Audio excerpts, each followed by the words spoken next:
அனைவருக்கும் வணக்கம். நான் doctor MS. Usha Nandhini, Siddha physician, lotus women care hospital, இந்தியாவின் முதல் பெண்களுக்கான PCOS சித்த மருத்துவமனை, சாய்பாபா காலனி, கோயம்புத்தூர், KK நகர், சென்னை.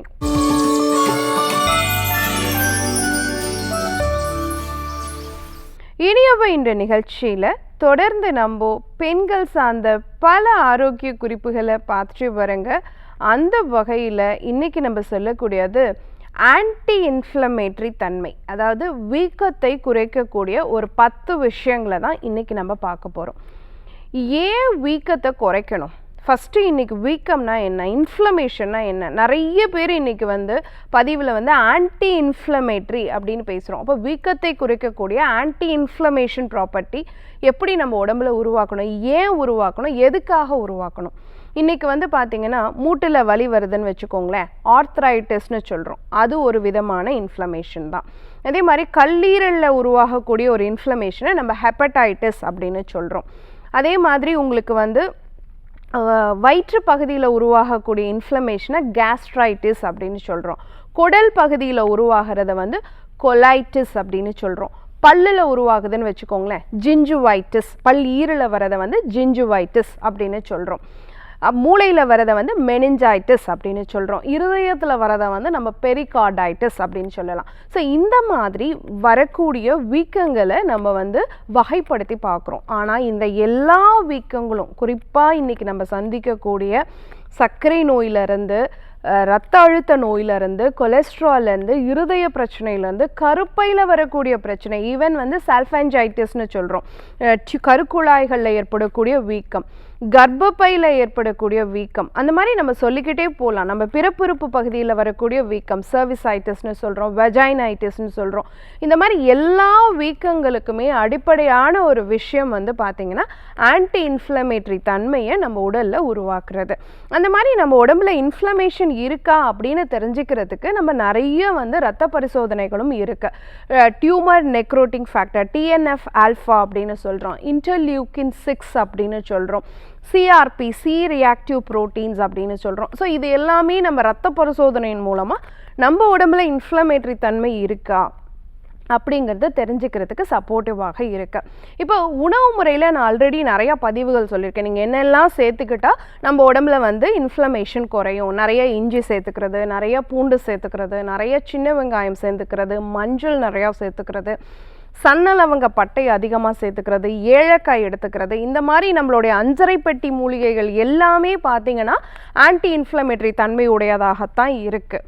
குறிப்பாக முதல் விஷயம், நிறைய நார்ச்சத்துள்ள உணவுகளை சேர்த்துக்கிட்டோனாலே நம்ம உடம்புல நல்ல வீக்கம் குறையறதுக்கு வாய்ப்பு இருக்குது. இது உணவு முறையில்.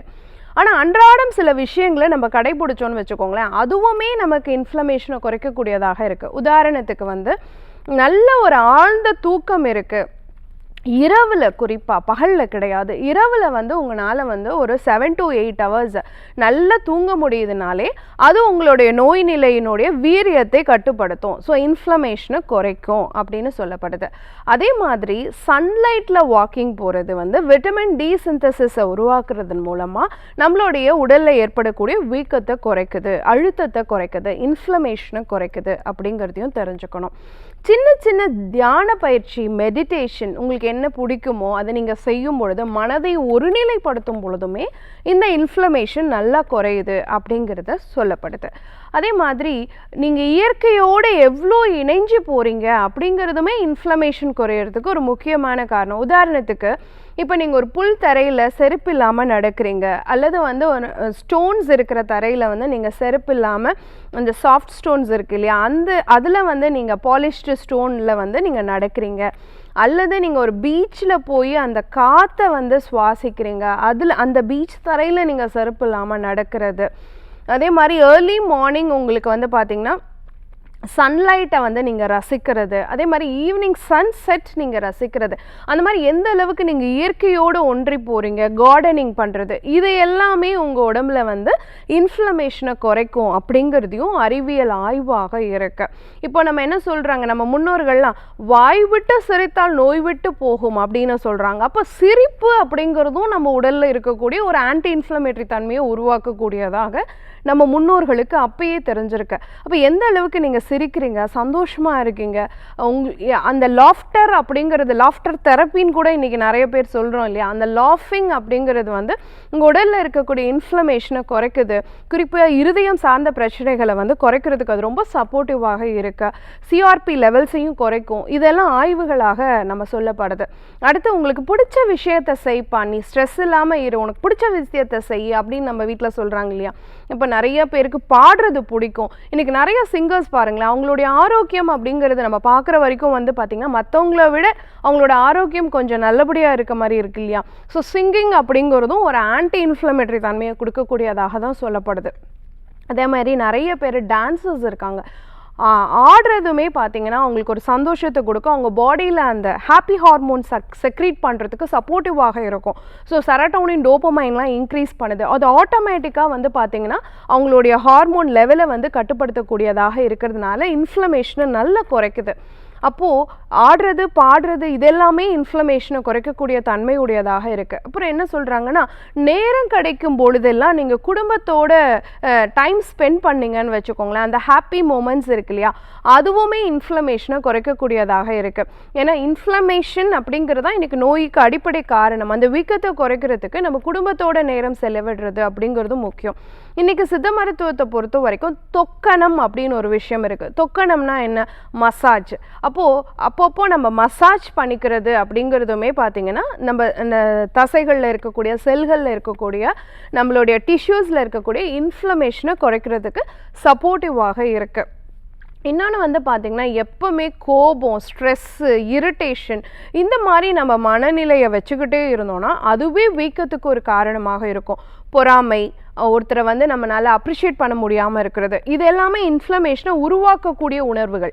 நம்ம உடலில் அந்த எதிர்வினை புரியக்கூடிய எண்ணங்கள் உங்கள் மனதில் எந்த அளவுக்கு உருவாகுதோ அந்த மாதிரி நெகட்டிவ் தாட்ஸ் வந்து இன்ஃப்ளமேஷனை அதிகப்படுத்தும். இதுவே வந்து ஒரு பாசிட்டிவ் தாட், ஃபார் எக்ஸாம்பிள் வந்து செல்ஃப் கான்ஃபிடென்ட்டாக உங்களால் இருக்க முடியுது, ஒரு கிராட்டிடியூடோடு உங்களால் இருக்க முடியுது, நன்றி உணர்வோடு இருக்க முடியுது, மற்றவங்களை உங்களால் பாராட்ட முடியாது, அந்த மாதிரியான விஷயங்களெல்லாம் நீங்கள் வந்து செல்ஃப் ரெஸ்பெக்டோடு நீங்கள் இருக்க முடியுது. இது எல்லாமே பார்த்தீங்க அப்படின்னு சொன்னால் கொர்ட்டிசால் லெவலில் வந்து குறைக்கும்.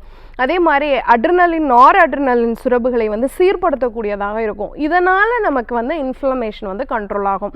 அப்போது வீக்கம் அப்படிங்கிறது வந்து உணவு முறையில் எப்படியெல்லாம் குறைக்க முடியும், அது பல நோய்களை தடுக்கக்கூடியதாக இருக்குது. ஆனால் அதே சமயம் நம்ம அன்றாடம் கடைபிடிக்கக்கூடிய சில விஷயங்களுமே வந்து தவறான விஷயங்கள் வீக்கத்தை அதிகரிக்கக்கூடியதாகவும், சில விஷயங்களை நம்ம நேர்த்தியாக சரியாக பண்ணோம், இயற்கையோடு ஒன்றி இருந்தோம், ஹாப்பியாக இருந்தோம், ஃபேமிலியோடு நல்லபடியாக இருந்தோம், நம்ம வந்து நல்ல எண்ணங்களோடு இருக்கும் பொழுது அந்த இன்ஃப்ளமேஷன் வந்து ஆட்டோமேட்டிக்காக கண்ட்ரோல் ஆகுது. அப்போ பல நோய்களை வந்து நம்மளால் தடுக்க முடியுது.